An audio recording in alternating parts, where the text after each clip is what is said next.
علیکم ورحمۃ اللہ وبرکاتہ۔ اللہ رب محمد صلی اللہ علیہ وسلم نحن عباد محمد صلی اللہ علیہ وسلم۔ گزشتہ سبق میں آپ نے حدیث جبریل کی تشریح میں انبیاء کرام علیہم الصلاۃ والسلام کے تعلق سے ان کے متعلق کیا عقیدہ رکھنا چاہیے، اس پر گفتگو آپ نے سماعت فرمائی، اور یہ ہم اس تناظر میں یہ گفتگو کر رہے ہیں کہ اللہ پر ایمان لانا اور رسول پر ایمان لانا اور توحید و رسالت کی گواہی دینا تو صرف اور صرف زبان سے کلمہ پڑھ لینا اور یہ کہنا کہ میں دل سے یقین رکھتا ہوں، اتنا ہی کافی نہیں ہے، بلکہ ضروری ہے کہ یہ جانیں کہ اللہ اس کے رسول کی شان کے لائق کیا ہے اور ان کی شان کے لائق کیا چیزیں نہیں ہیں، اور اسی اعتبار سے عقیدہ رکھے کہ ان کی ذات کے لیے کیا واجب ہے اور کیا محال ہے، یہ سب جاننا ضروری ہے۔ اب اگر کوئی شخص نبی کی نبوت اور رسالت کا اقرار تو کرے مگر ان کی جانب معاذ اللہ ایسی چیزیں منسوب کرے جو ان کی شایان شان نہ ہوں، تو ایسی صورت میں کفر اور گمراہی کا مرتکب ہو جائے گا اور ایمان سے ہاتھ دھو بیٹھے گا۔ مسلسل اب تک 16 درس آپ کے سامنے پیش کر چکے ہیں، اور ہمارے یوٹیوب چینل ضیاء اسلام نیٹ ورک پر ہم نے اسے اپلوڈ بھی کر دیا ہے۔ یہ 17واں درس ہے، آپ سنیں، اور دوبارہ سننا ہو تو ہمارے یوٹیوب چینل کو ضرور دیکھیں اور سنیں۔ اللہ رب العزت جزائے خیر عطا فرمائے۔ آج ہماری گفتگو انبیاء کرام کے تعلق سے یہ ہے کہ نبی کا معصوم ہونا ضروری ہے، یعنی گناہوں سے پاک و صاف ہونا، اور یہ عصمت نبی اور فرشتوں کا خاصہ ہے کہ نبی اور فرشتے کے سوا کوئی معصوم نہیں ہے۔ اماموں کو انبیاء کی طرح معصوم سمجھنا گمراہی و بددینی ہے۔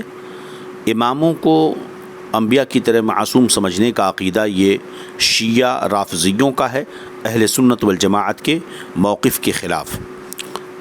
حق یہی ہے کہ اہل سنت والجماعت کا عقیدہ یہ ہے کہ صرف اور صرف انبیاء معصوم ہیں اور فرشتے معصوم ہیں۔ اب یہاں یہ فرق یہ ہے کہ عصمت انبیاء کی یہ معنی ہے کہ ان کے لیے حفظ الہی کا وعدہ ہو لیا، جس کے سبب ان سے صدور گناہ محال ہے، بخلاف ائمہ و اکابر اولیاء کے کہ اللہ عز و جل نے انہیں محفوظ رکھتا ہے۔ اللہ رب العزت ان سے گناہ ہوتا نہیں، مگر ہو تو شرعاً محال ہے۔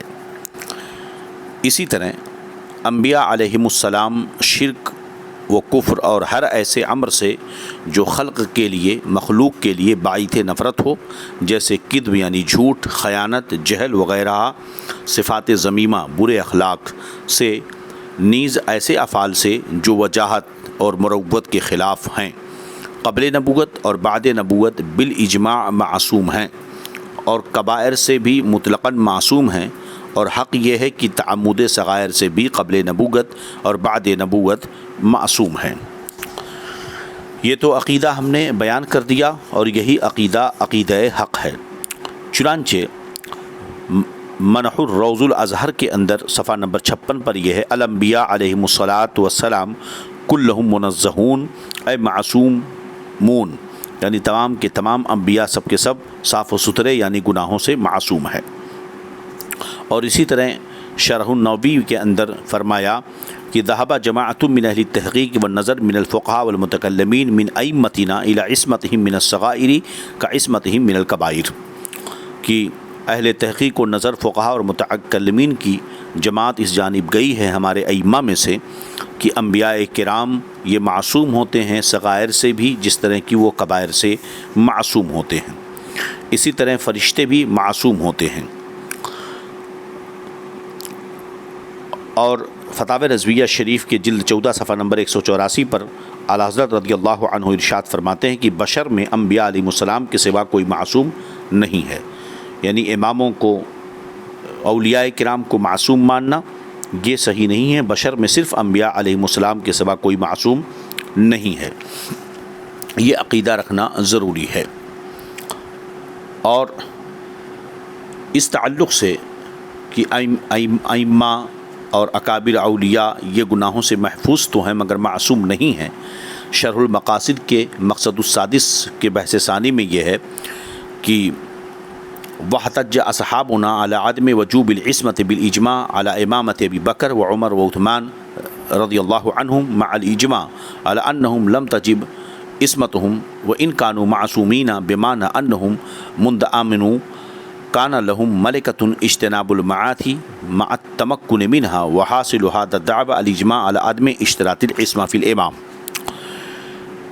اور اسی طرح بریقت محمدیہ کے اندر ہے اعلم انہ لا تجب عصمت الولی کما تجب عصمت النبی، کہ جس طرح نبی کے لیے عصمت کا عقیدہ رکھنا یہ واجب ہے، اسی طرح ولی کے عصمت کا عقیدہ رکھنا واجب نہیں ہے، لیکن یہ ہے کہ وہ محفوظ ہوتے ہیں اس معنی کر، لیکن عصمت ہو بمعنی ان یکون محفوظا، اولیاء کرام کی عصمت اس معنی کر ہے کہ وہ محفوظ ہیں، لا تصدر عنہم ذلۃ اصلا، کہ ان سے ذلت اور خطا نہیں ہوتی، اللہ انہیں بچاتا ہے. چنانچہ حضرت جنید بغدادی رضی اللہ عنہ سے پوچھا گیا حل یزنی العارف، کیا عارف یعنی ولی کامل زنا کرتا ہے یا کرے گا؟ فاطرق ملیا ثم رفع راسه وقال وكان امر الله قدرا مقدورا. بہرحال اس پر بہت ساری دلیلیں ہیں. اب یاد رہے کہ انبیاء کرام کا معصوم ہونا ضروری ہے، اور یہ عقیدہ اگر اس کے خلاف کوئی رکھے گا تو اس کے ایمان کے جانے کا خطرہ ہے. اس پر بحثیں تو پائی جاتی ہیں. یاد رہے کہ اس بات پر اجماع ہے کہ کفر و شرک اور گناہ کبیرہ سے انبیاء کرام معصوم ہیں، اور قول راجح اور جمہور کا قول یہ ہے کہ اسی طرح وہ انبیاء کرام قبل نبوت اور بعد نبوت گناہ کبیرہ سے بھی معصوم ہوتے ہیں، گناہ صغیرہ سے بھی معصوم ہوتے ہیں. چنانچہ اس تعلق سے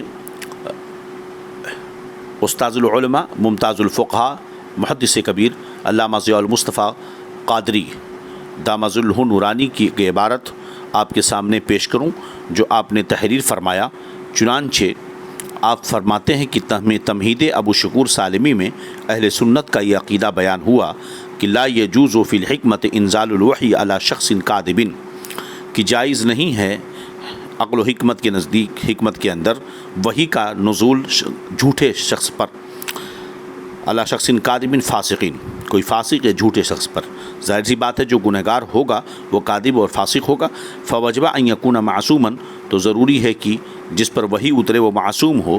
قبل الوحی من طریق الوجوب، وحی سے پہلے بطریق واجب وجوب، لا من طریق الجواز، یہ نہیں کہ جواز جائز مانا جائے بلکہ واجب مانا جائے کہ قبل وحی بھی وہ معصوم ہو. لأن كل ما كان في حیز الجواز يستوي فيه المرسل وغیرہ، اگر حیز جواز میں مان لیا جائے تو پھر مانا ہی بیکار ہو جائے گا. کہتے ہیں والامة يجوز ان يكون معصوما ويجوز ان لا يكون معصوما فعصمة الانبیاء انما يثبت بطریق الوجوب لا من طریق الجواز. تو انبیاء کی عصمت یہ ثابت ہوگی وجوب کے طریقے پر، بطریق جواز نہیں. فإذا كان واجب العصمة قبل الوحی دل أنه نبی لا غیر النبی لا يجب ان يكون، لأن غیر النبی لا يجب ان يكون معصوما. تو اب یہاں کہتے ہیں کہ جب فإذا كان واجب العصمت قبل الوحی، تو جب وہ واجب العصمت ہوا وحی سے پہلے، تو یہ اس بات پر دلالت کرتی ہے بات انہ نبی، کہ وہ نبی ہے، کہ وہ وحی سے پہلے جب معصوم اس کے لیے عصمت واجب مان لی گئی تو یہ اس بات پر دلالت ہے کہ وہ نبی ہے. کیوں؟ اس لیے کہ غیر نبی کے لیے عصمت واجب، معصوم ہونا واجب نہیں ہے. فإذا ثبت أن العصمة واجبة في حق الأنبياء صلاۃ اللہ وسلامہ علیہم، تو جب یہ ثابت ہو گیا کہ عصمت یہ انبیاء کے حق میں واجب ہے، اللہ کا درود و سلام ان پر ناصل ہو ان سب پر، وجب ان يكون معصوما عن الصغائر والكبائر، تو واجب ہے کہ وہ معصوم ہوں صغیرہ گناہوں سے بھی اور کبیرہ گناہوں سے بھی. لأن لو جوزنا منہم الکبیرہ فیجوز منہم الکفر، اس لیے کہ اگر انبیاء کے بارے میں یہ جائز مان لیا جائے کہ ان سے کبیرہ گناہ معاذ اللہ جائز ہے، تو یہ بھی جائز ہوگا کہ ان سے کفر صادر ہو جائے. ولو جوزنا منہم الصغیرہ فیجوز منہم الکبیرہ، اور اگر ہم یہ جائز مان لیں کہ ان سے صغیرہ گناہ جو ہے ہو سکتا ہے، تو یہ بھی جائز ماننا پڑے گا کہ ان سے کبیرہ ہو سکے. کیوں؟ لأن الصغیرۃ مع القصد والنیۃ تکون کبیرۃ، اس لیے کہ صغیرہ گناہ قصد و نیت کے ساتھ یہ کبیرہ ہو جاتا ہے. جیسا کہ کبیرہ گناہ کی تعریف میں یہ کہا گیا کہ اگر ایک صغیرہ مان لیا جائے تو یہ ہوگا کہ اگر صغیرہ گناہ کا صدور ممکن ہے اگر انبیاء کرام سے، تو بار بار صغیرہ گناہ کا بھی ارتکاب ممکن ہوگا، اور کسی اسرار علی الصغیرہ کبیرہ صغیرہ پر اسرار ہی یہ کبیرہ ہے، وہذا لا یجوز، اور یہ جائز نہیں ہے۔ فیجب ان یکون معصومین عن الصغیرۃ والکبیرۃ ومعصومین عن النیۃ بالصغیرہ، تو واجب ہوگا کہ یہ مانا جائے کہ انبیاء کرام علیہ السلام یہ معصوم ہوتے ہیں صغیرہ گناہ سے بھی اور کبیرہ گناہ سے بھی، اور معصوم ہوتے ہیں صغیرہ کی نیت سے۔ یہ یہاں سے یہ ثابت ہوا کہ انبیاء کرام کے بارے میں جو ہے یہ عقیدہ رکھنا صحیح نہیں ہے، کیونکہ اگر انبیاء کرام سے گناہ کے صدور کا امکان مان لیا جائے تو شریعت کا وجود ہی بے معنی ہو جائے گا۔ لہذا انبیاء کرام کے بارے میں یہ عقیدہ ماننا ضروری ہے کہ یہ ساری چیزیں ان کے اندر نہیں پائی جاتی، لہذا یہ یہ عقیدہ رکھنا ضروری ہے کہ اللہ تبارک و تعالیٰ کی ذات و صفات سے نہ آشنا ہونے میں سے انبیاء معصوم ہیں۔ انبیاء کرام کو جو احکام تقریر و تبلیغ فرمائی ان سے بے خبر اور ناشنا ہونے سے بھی وہ معصوم ہوتے ہیں، جھوٹ اور وعدہ خلافی سے معصوم ہوتے ہیں، کبیرہ گناہوں سے معصوم ہوتے ہیں، تمام قبائح اور باعث ننگ و آر امور سے معصوم ہیں، چاہے ممکن ہوں یا نہ ہوں، ان سب چیزوں سے چاہے وہ صغیرہ ہی صحیح، تمام قبائح اور باعث ننگ و آر امور سے معصوم ہیں، اگرچہ وہ صغیرہ ہی کیوں نہ ہوں۔ اور قول محقق یہی ہے کہ ایسے صغیرہ گناہ سے بھی معصوم ہیں جو باعث ننگ و آر اگرچہ نہ ہوں۔ یہ عقیدہ رکھنا انبیاء کرام کے بارے میں ضروری ہے۔ دیکھیے، اس تعلق سے انبیاء کرام قبل نبوت اور بعد نبوت گناہوں سے معصوم ہوتے ہیں، یہ عقیدہ رکھنا ضروری ہے، اور قبل نبوت بھی گناہ صغیرہ سے بھی معصوم ہوتے ہیں، یہی قول جو ہے راجح ہے اور اسی پر ائمہ کا اتفاق ہے۔ چنانچہ انبیاء کرام کی عصمت پر دلیل دیتے ہوئے یہاں پر ہم امام فخر الدین رازی علیہ رحمہ کے دلائل پیش کرتے ہیں۔ پہلی دلیل وہ فرماتے ہیں کہ خدائے قدوس نے قرآن شریف میں ارشاد فرمایا، لا ینال عہد الظالمین، میرا یہ عہد ظالموں کو نہیں پہنچتا۔ یہ فرماتے ہیں کہ اور گناہ کا مرتکب ظالم ہے، لہذا کوئی ظالم مرتبہ نبوت پر فائز نہیں ہو سکتا۔ اللہ فرماتا میرا عہد ظالموں کو نہیں پہنچتا، اور گناہ کا ارتکاب کرنے والا ظالم ہے، لہذا کوئی ظالم مرتبہ نبوت تک نہیں پہنچ سکتا، لہذا جو نبی ہوگا وہ ظالم نہیں ہوگا، اور گناہ کرنے والا کیا ہوتا ہے؟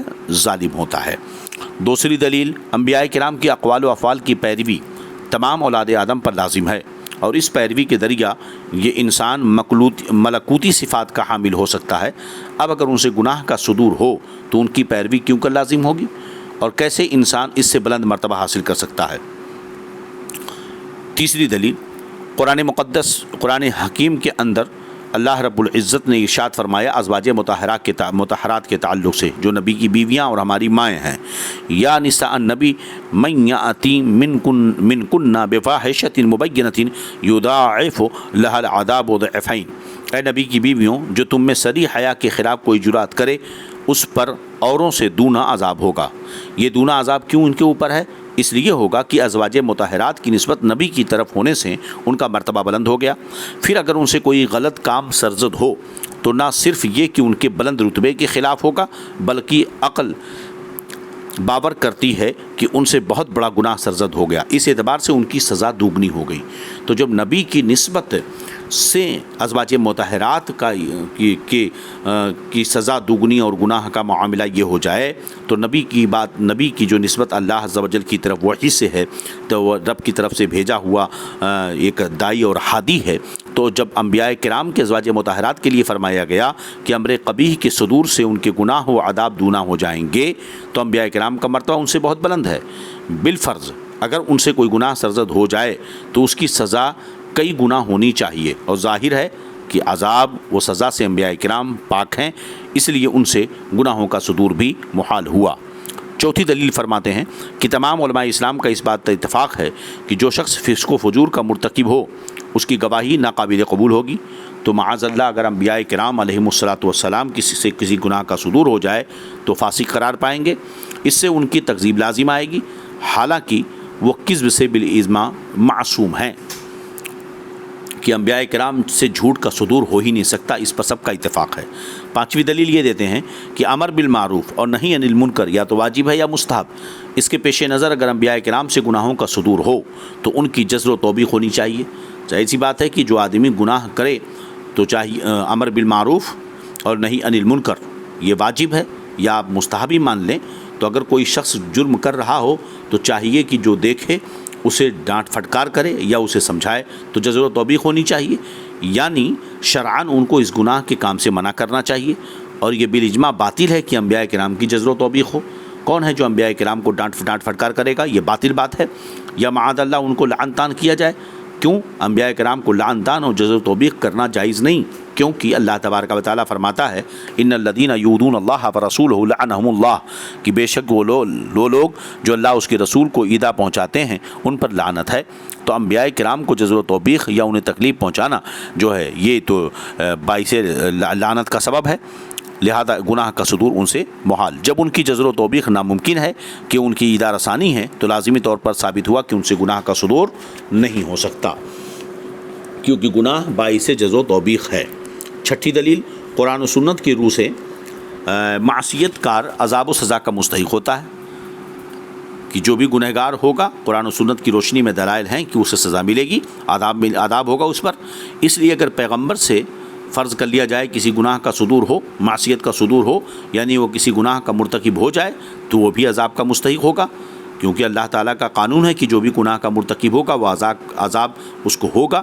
اور یہ بات بالکل واضح ہے بلکہ بالاجماع کہ پیغمبر مستحق سزا و عذاب نہیں ہو سکتا، لہذا اس سے گناہوں کا صدور بھی نہیں ہو سکتا. 7ویں دلیل امام راضی دیتے ہوئے فرماتے ہیں کہ اللہ تبارک و تعالیٰ قرآن پاک میں ارشاد فرماتا ہے وَلَقَدْ صَدَّقَ عَلَيْهِمْ إِبْلِيسُ ظَنَّهُ فَاتَّبَعُوهُ إِلَّا فَرِيقًا مِّنَ الْمُؤْمِنِينَ، کہ بے شک ابلیس نے اپنے گمان کو سچ کر دکھایا تو بہت سے لوگ اس کے پیروکار ہوئے مگر مسلمانوں کا ایک گروہ اس کی پیروی سے باز رہا. تو مسلمانوں کا ایک گروہ اس کی پیروی سے باز رہا. ظاہر سی بات ہے گناہ کا ارتکاب شیطان کی پیروی کے ہی تحت ہوتا ہے کہ شیطان کی گناہ کرنا گویا کہ شیطان کی پیروی کرنا ہے. اب مسلمانوں کا ایک گروہ وہ ہے، اللہ فرماتا ہے کہ جو شیطان کی پیروی نہیں کرتا. تو معاذ اللہ اگر نبی سے گناہ کا صدور مان لیا جائے تو ایک لمحے کے لیے شیطان کی پیروی کرنا ثابت ہوگا، تو وہ مسلمان جو پیروی نہیں کیے اس سے معاذ اللہ وہ نبی سے افضل ہو جائیں گے. ظاہر ہے کہ مومنین کے اس گروہ میں انبیاء کرام بھی داخل ہیں، یعنی شیطان کی پیروی وہ بھی نہیں کر سکتے. اگر مومنین کے گروہ میں وہ شامل نہ ہوں تو لازم آئے گا کہ انبیاء کرام کے پر ان کو فضیلت حاصل ہوئی، کیونکہ قرآن پاک میں اللہ فرماتا ہے ان اکرمکم عند اللہ اتقاکم، کہ اللہ کے ہاں تو عزت والا وہ ہے جو تمہیں متقی و پرہیزگار ہو. اور انبیاء سے غیر انبیاء کا افضل ہونا بالاجماع باطل ہے. 8ویں دلیل قرآن حکیم کے اندر اللہ رب العزت نے ایسے لوگوں کی مذمت فرمائی جو دوسروں کو نیکی کا حکم دیں اور خود نیکی پر عمل نہ کریں، یعنی خود اپنی ذات کو بھول جائیں اور برائیوں کے مرتکب ہوتے ہیں. یہ لوگ اللہ کے نزدیک مذموم ہیں، اس لیے اگر کسی پیغمبر کی معاذ اللہ یہ حالت ہو جائے تو اس کا بھی مذموم ہونا لازم آئے گا، اور یہ بالاجماع باطل ہے. تو ان برگزیدہ حضرات سے گناہ کا صدور ناممکن ہوا. 9ویں دلیل دیتے ہوئے فرماتے ہیں کہ اللہ تبارک و تعالیٰ نے قرآن پاک میں بہت سارے انبیاء کرام کے تذکرے کے بعد یہ فرمایا انہم کانوا یسارعون فی الخیرات، کہ تمام انبیاء کرام نیک کاموں میں بہت تیزی کرتے ہیں، سبقت کرتے ہیں. اور یہاں خیرات جو ہے اس پر اجلام عموم کے لیے جو ہر بھلائی کو شامل ہے. اور بھلائی صرف یہی نہیں کہ اچھے کام کو بجا لایا جائے، بلکہ نیکی اور بھلائی یہ بھی ہے کہ برے کام سے باز رہا جائے. جس طرح نیک عمل کرنا یہ بھلائی ہے، اچھی بات ہے، اسی طرح برے کام سے رکنا بھی بھلائی ہے اور اچھی بات ہے. اس سے ثابت ہوا کہ تمام انبیاء کرام ضرور ہر برے کام سے باز رہے. گناہ صغیرہ بھی برا کام ہے، لہذا اس سے بھی باز رہنا یہ کہہ لیجئے کہ معصوم ہیں اور محفوظ ہیں. 10ویں دلیل قرآن حکیم میں اللہ تبارک و تعالیٰ نے ابلیس کا یہ قول نقل فرمایا کیا کہ اللہ کی بارگاہ میں، اللہ عز و جل کی بارگاہ میں ابلیس کہتا ہے، جو قرآن پاک میں بیان فرمایا اللہ رب العزت نے لَأُغْوِيَنَّهُمْ أَجْمَعِينَ إِلَّا عِبَادِكَ مِنْهُمُ الْمُخْلِصِينَ، شیطان کہتا ہے رب کی بارگاہ میں ضرور ان سب کو گمراہ کروں گا مگر جو ان میں تیرے چنے بندے ہیں. اور ایک دوسری آیت میں اللہ تبارک و تعالیٰ نے انبیاء کرام کے متعلق فرمایا اِنَّا أَخْلَصْنَاهُمْ، ہم نے ان کو چن لیا ہے. انسان جو کچھ برا کام کرتا ہے ظاہر سی بات ہے کہ شیطان لعین ہی اس کو اس برائی کی طرف راغب و مائل کرتا ہے، مگر اس کا تصرف انبیاء کرام پر جاری نہیں ہو سکتا، کیونکہ عام انسانوں میں جو لوگ خدا کے نیک بندے ہیں ان پر جب وہ قابو نہیں پاتا تو انبیاء و رسول پر کیسے دسترس حاصل کر سکتا ہے؟ امام فخر الدین رازی رضی اللہ تعالیٰ عنہ نے کتنی باریک بینی سے انبیاء کرام کی معصومیت پر دلیل قائم کی، اور یہی عقیدہ حق ہے بربنائے تحقیق کہ انبیاء کرام کفر و شرک، اقوال رذیلہ اور ساری چیزوں سے، اسی طرح گناہ صغیرہ سے بھی وہ معصوم ہے۔ چنانچہ ملا علی قاری صاحب شفا نے یہ نقل فرمایا شفا شریف کے اندر کہ فرماتے ہیں ذهبت طائفة أخرى من المحققين من الفقهاء والمتكلمين إلى عصمتهم من الصغائر كعصمتهم من الكبائر أي المتفق على عدم صدورها عنهم، کہ محققین فقہاء و متکلمین کا مذہب یہ ہے کہ انبیاء کرام صغائر سے بھی معصوم ہیں جیسا کہ کبائر سے بالاتفاق۔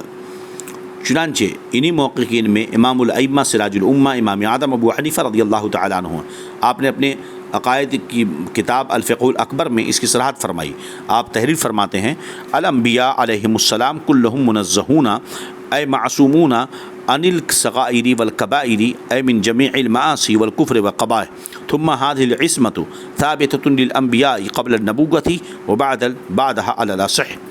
فرماتے ہیں کہ تمام انبیاء کرام علیہم السلام سارے ہی چھوٹے بڑے گناہوں سے معصوم ہیں، بالخصوص کفر و شرک اور تمام قبیح و قابل نفرت امور سے معصوم ہیں۔ پھر یہ عصمت صحیح مسلک کی بنا پر نبوت سے پہلے اور نبوت کے بعد دونوں حالتوں میں ثابت ہے، یعنی دونوں حالتوں میں وہ جو ہے گناہ صغیرہ کبیرہ ان سب چیزوں سے پاک ہیں۔ ہاں بعض انبیاء کرام وقت کانت منہم اے من بعد الانبیاء زلات و خطیات اے اثرات بالنسبت الی معالہم من علو المقامات و سننگ الحالات۔ اب آگے ملا علی قاری رضی اللہ تعالی عنہ نے اس پر دلیل قائم کی ہے۔ یہاں پر ہم گفتگو کو بہت چونکہ ابھی آگے یہ بتانا ہے کہ اتنی جو گفتگو کی گئی اس کا حاصل کیا ہے، اور یہاں پر جو ہے عقیدہ اہل سنت والجماعت آپ کے سامنے واضح ہو گیا، دلائل بہت سی ہوں گے۔ ظاہر سی بات ہے اگر گناہ صغیرہ ہی کو مان لیں تو اگر ایک بار گناہ صغیرہ کا ارتکاب ثابت کر لو تو بار بار ثابت ہوگا، اور جب بار بار ثابت ہوگا تو یہی تو کبیرہ ہو جائے گا۔ لہذا یہ ثابت ہوا کہ جمہور کے نزدیک، محققین کے نزدیک انبیاء کرام علیہم الصلوۃ والسلام ان ساری چیزوں سے پاک و صاف ہیں۔ اب رہا یہ کہ قرآن مقدس میں یا احادیث طیبہ میں بعض آیات اور احادیث طیبہ سے دلائل قائم کرنے والے دلیل قائم کرتے ہیں کہ مطلب یہ ہے کہ کہیں پر ذنب کی نسبت کی گئی، کہیں معصیت کی نسبت کی گئی، یا بعض احادیث میں گناہوں کی مغفرت کی قرآن مقدس کی آیت طیبات میں۔ تو پہلے ہم نے آپ کو بڑے ہی دلیلوں کے ساتھ، وضاحت کے ساتھ اکابر محققین کے اقوال بھی پیش کر دیے کہ انبیاء کرام قبل نبوت بعد نبوت گناہوں سے معصوم ہوتے ہیں۔ تو اب وہاں پر ظاہر سی بات ہے یا تو وہاں پر ان الفاظ میں وہ معنی مراد نہیں ہے جو کم علم جاہل لیتے ہیں، یا یہ کہ بعض علماء نے جو ہیں جو ذمہ دار سمجھے جاتے ہیں جنہوں نے اسے وہ تعویل کرتے ہیں کہ وہاں خلاف اولا مراد ہے، یا وہ نسبت کے اعتبار سے کچھ اور ہے، یا وہاں مجاز ہے، یہ باتیں ہیں تو وہاں پر تعویل کی جائے گی۔ اس سے یہ ثابت ہوا کہ انبیاء کرام علیہم الصلوۃ والسلام کے لیے معصوم ہونے کا عقیدہ رکھنا یہ ضروری ہے۔ اگر یہ عقیدہ نہ رکھا جائے تو ایمان و عقیدے کے برباد ہونے کا ڈر، اور دین کی باتیں اور انبیاء کرام کی جو تبلیغ، ان کے جو احکامات ہم تک پہنچیں، وہ سب قابل اعتماد نہیں رہ جائیں گے۔ لہذا جب یہ عقیدہ ثابت ہوا کہ انبیاء کرام علیہم الصلوۃ والسلام معصوم ہیں تو انہیں ہر حال میں معصوم ماننا ہوگا۔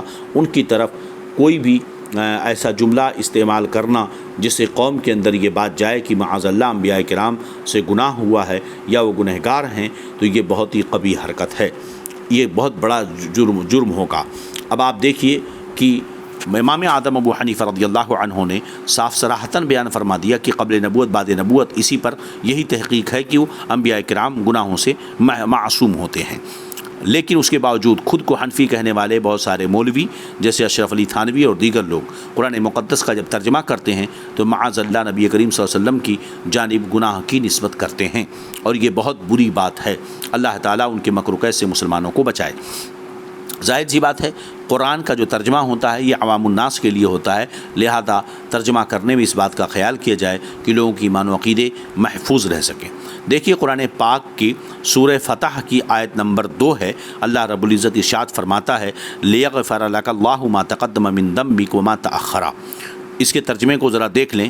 حکومت سعودیہ کی شائع کردہ اردو ترجمہ قرآن مجید میں محمد جوناگڑھی نے ترجمہ یہ کیا تاکہ جو کچھ تیرے گناہ آگے ہوئے اور جو پیچھے سب کو اللہ معاف فرما دے، معاذ اللہ۔ دیکھیے اس میں گناہ کی نسبت کی گئی۔ اسی طرح جماعت اسلامی کی بانی مودودی نے تفہیم القرآن میں ترجمہ کیا تاکہ اللہ تمہارے اگلے پچھلے ہر کوتاہی سے درگزر فرما دے۔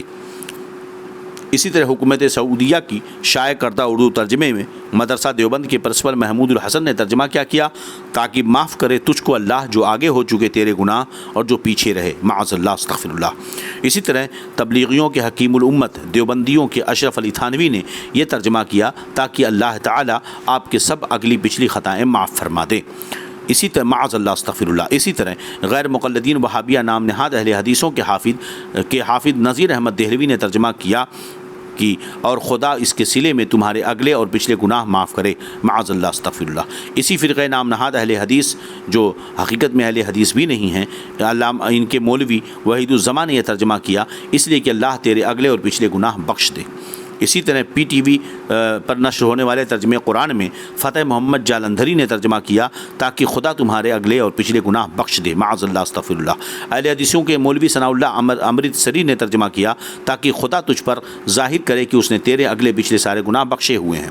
جاوید غامدی کے استاذ احسن اصلاحی نے ترجمہ کیا کہ اللہ تعالیٰ تمہارے تمام اگلے اور پچھلے گناہ بخش دے۔ اسی طرح سورہ محمد کی آیت نمبر 19 میں شیعوں کے سید مقبول نے ترجمہ کیا اور تم اپنے گناہوں کی معافی کے لیے اور مومن مرد و عورتوں کے لیے مغفرت طلب کرو۔ سورہ محمد آیت نمبر 19 کے تحت خاکساروں کے مولوی عنایت اللہ مشرقی نے ترجمہ کیا اور گناہوں کی معافی مانگو اور مومن مردوں اور عورتوں کے لیے۔ یہ تمام تراجم قرآن و حدیث اور اس کے خلاف اور عصمت مصطفیٰ صلی اللہ علیہ وسلم کے عقیدے کے خلاف ہونے کی وجہ سے غلط ہیں اور ان میں بارگاہ نبوی میں بدترین گستاخی کا ارتکاب کیا گیا، کیونکہ اجماع ہے کہ تمام انبیاء عظام گناہوں سے معصوم ہیں اور حبیب خدا حضرت محمد مصطفیٰ صلی اللہ علیہ وسلم تو سید الانبیاء و امام المعصومین ہیں۔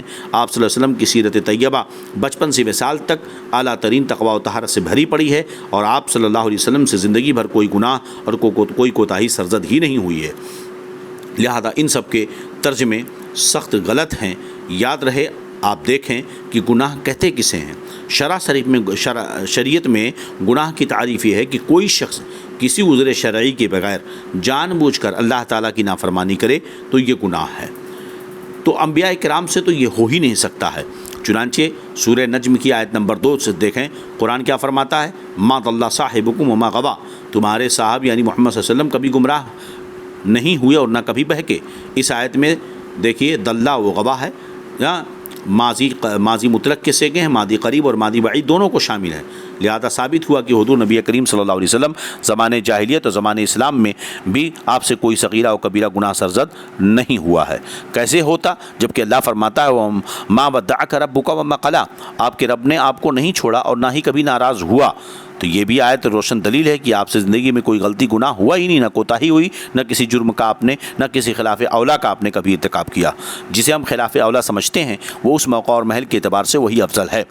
چنانچہ کیونکہ آپ کی شان بڑی عظیم ہے، قرآن پاک کے سورہ حج آیت نمبر 67 پر اللہ فرماتا ہے اِنَّكَ لَعَلَىٰ ہُدًى مستقیم، بے شک آپ ہدایت مستقیم پر ثابت ہیں۔ سورہ یاسین شریف میں اللہ کیا فرماتا ہے اِنَّكَ لَمِنَ الْمُرْسَلِينَ عَلَىٰ صِرَاطٍ مستقیم، بے شک آپ یقیناً صراط مستقیم پر بھیجے گئے ہوئے ہیں۔ تو اب دیکھیے یہاں پر یہ ایک جگہ اللہ فرماتا ہے کہ وَمَا يَنطِقُ عَنِ الْهَوَىٰ إِنْ هُوَ إِلَّا وَحْيٌ يُوحَىٰ، کہ نبی کریم کی شان تو یہ ہے کہ وہ کوئی بات اپنی خواہش سے نہیں کرتے، وہ تو نہیں مگر وہی انہیں کی جاتی ہے۔ اس سے بھی آپ کی اسم ثابت ہوتی ہے۔ اسی طرح سورہ احزاب کی آیت نمبر 21 پر اللہ فرماتا ہے لقد کان لکم فی رسول اللہ اسوۃ حسنہ، بے شک تمہارے لیے رسول اللہ صلی اللہ علیہ وسلم کی زندگی بہترین نمونہ عمل ہے۔ تو جس کی زندگی نمونہ عمل ہو، اگر وہاں خطا کا امکان پا لیا جائے معاذ اللہ، تو اس کی زندگی نمونہ عمل کیسے بن سکتی ہے؟ لہذا آپ کی زندگی کا ہر لمحہ اس پر آپ صلی اللہ علیہ وسلم کی سیرت طیبہ کامل نمونہ ہے، قابل اتباع ہے۔ اسی لیے محدثین نے اصلاحات فرمائی کہ آپ کے سیرت طیبہ کے حصے جو ہے یا جو کچھ ہیں اس پر عمل کیا جائے اور اللہ ان کی اطاعت اللہ کی اطاعت ہے، جیسا کہ سورہ نساء کی آیت نمبر 80 پر اللہ فرماتا ہے من یطع الرسول فقد اطاع اللہ۔ چنانچہ ایک روایت یہاں پر ہم ذکر کرتے ہیں کہ نبی کریم صلی اللہ علیہ وسلم کے تعلق سے کہ حضرت عبداللہ بن عمر رضی اللہ عنہ سے روایت ہے کہ میں جو بھی بات رسول اللہ صلی اللہ علیہ وسلم سے سنتا تو لکھ لیتا تاکہ اسے محفوظ کروں، تو مجھے قریش نے اس سے منع کیا اور کہا تو آپ صلی اللہ علیہ وسلم سے جو بھی سنتا ہے اسے لکھ لیتا ہے، حالانکہ رسول اللہ صلی اللہ علیہ وسلم انسان ہیں، غصے اور رضا دونوں حالتوں میں کلام کرتے ہیں، تو میں نے لکھنا چھوڑ دیا۔ حضرت عمر فرماتے ہیں لکھنا میں نے چھوڑ دیا جب لوگوں نے منع کیا کہ غصے اور رضا میں بھی وہ بات کرتے ہیں۔ رسول اللہ صلی اللہ علیہ وسلم سے میں نے اس کا ذکر کیا تو آپ صلی اللہ علیہ وسلم نے اپنے منہ کی طرف اشارہ کیا اور فرمایا اکتب اکتب اکتب فوالذی نفسی بیدی ما یخرج منہ الا حق۔ اس کا ترجمہ تو لکھ بقسم خدا اس منہ سے سوائے حق کے کچھ نہیں نکلتا ہے۔ سنن ابو داؤد کتاب العلم جلد نمبر 2 صفحہ نمبر 157 کی حدیث پاک ہے۔ اور عقل بھی یہ چاہتی ہے کہ نبی کا گناہوں سے معصوم ہونا ضروری ہے، کیونکہ اللہ تعالیٰ کی شایان شان نہیں کہ وہ ایک شخص کو گناہوں سے روکنے کے لیے بھیجے اور وہ شخص کو گناہوں سے پاک نہ رکھے، لہذا نبی کی شان یہ فرمائی وَيُزَكِّيهِمْ کہ وہ انہیں پاک و صاف و ستھرا رکھتا ہے۔ لہذا اس جگہ پر جو ہے سب سے بہتر ترجمہ وہی ہے جو اعلیٰ حضرت رضی اللہ تعالی عنہ نے فرمایا کہ اے محبوب ہم نے آپ کو جو ہے فتح جو عطا فرمائی تاکہ آپ کے سبب آپ کے اگلے پچھلوں کے گناہ کو معاف فرما دے۔ یہ ترجمہ زیادہ بہتر نہیں بلکہ یہی صحیح ہے، بقیہ لوگوں نے اللہ کی یہ ترجمہ کر کے جو ہے شان میں گستاخیاں کی ہیں۔ لہذا عقیدہ مصطفیٰ پر جو ہے عقیدہ انبیاء پر یہ بات ذہن میں رہے، بات واضح ہو گئی ان دلائل کی روشنی میں کہ اللہ رب العزت نے نبی کریم صلی اللہ علیہ وسلم کو گناہوں سے پاک صاف رکھا اور تمام انبیاء کرام گناہوں سے پاک اور صاف ہیں۔ اللہ رب العزت اپنے حبیب صلی اللہ علیہ وسلم کے صدقہ و فعل ہم سب کے ایمان و عقیدے، جان مال، عزت و آبرو کی حفاظت فرمائے۔